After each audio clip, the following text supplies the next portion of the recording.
ओम शांति। योग के विभिन्न अभ्यास द्वारा स्वयं को चेक करो और चेंज करो।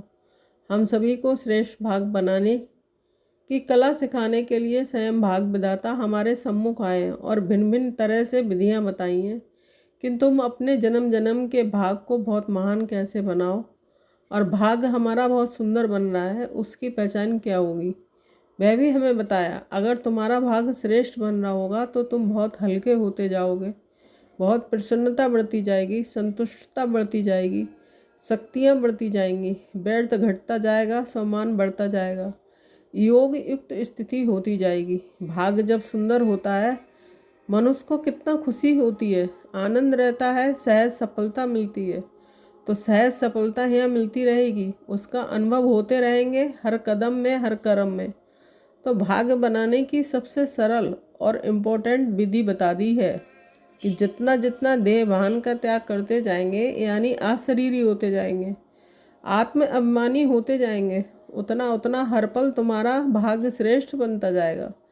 क्योंकि हमें कोई एक जन्म का भाग नहीं बनाने हैं, 2500 वर्ष का बहुत सुंदर भाग बनाना है और उसी का कंटिन्यूएशन होगा द्वापर युग में भी। वही संस्कार, वही सब कुछ हमारे साथ चलेंगे। मान लो यहाँ हमने ज्ञान दान बहुत किए हैं, धन का सहयोग भी दिया है, भगवान के कार्य में मदद की लोगों को, तो द्वापर युग से हमारे देने के संस्कार रहेंगे। यहाँ के देने के संस्कार वहाँ भी देने के संस्कारों में बदल जाएंगे और इससे हमारा श्रेष्ठ भाग होता जाएगा।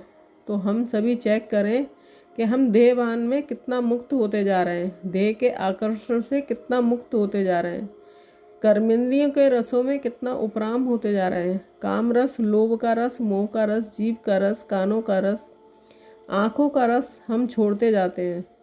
जितना जितना ये स्वयं का रस छोड़ेंगे उतना ही ईश्वरीय रस जीवन में बढ़ते जाएंगे और हमारी स्थिति महान बनती जाएगी। देहभान के त्याग का यही अर्थ है कि आत्मा के सातों गुणों का जीवन में आते जाएंगे।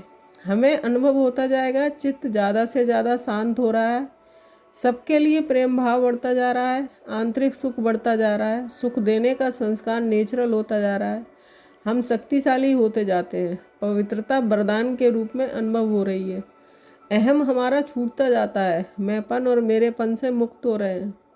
बहुत अच्छी अनुभूति होगी, इससे हमारा भाग श्रेष्ठ बनता जाएगा।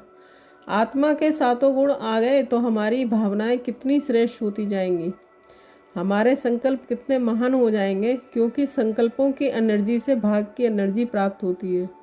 तो हम निरंतर आगे बढ़ने का अनुभव करेंगे और ये बहुत ही सुंदर बात है। तो हम अपने से बात करें कि क्या हमें अपना भाग श्रेष्ठ बनाने की लगन है या सोच रहे हैं जो मिलेगा ठीक है, स्वर्ग में तो आ ही जाएंगे, स्वर्ग में तो आ ही जाएंगे, सुख भी मिल जाएगा, लेकिन गिरावट तेज़ी से आएगी और द्वापर समाप्त होते होते ही बहुत गिरावट का अनुभव होने लगेगा।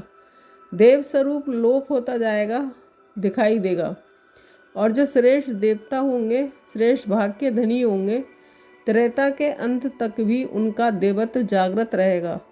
और जो भाग के श्रेष्ठ नहीं बनाएंगे, द्वापर युग के बाद उन्हें फिर नौकरियां करनी पड़ेंगी, धन कमाने के लिए बहुत मेहनत करनी पड़ेगी, बीमारी आएगी, धन का अभाव होगा, परिवार अच्छे नहीं होंगे, असफलता मिलती रहेगी, हार होती रहेगी।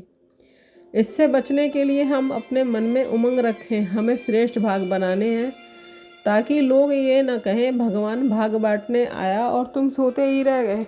ओम शांति। Thank you Baba.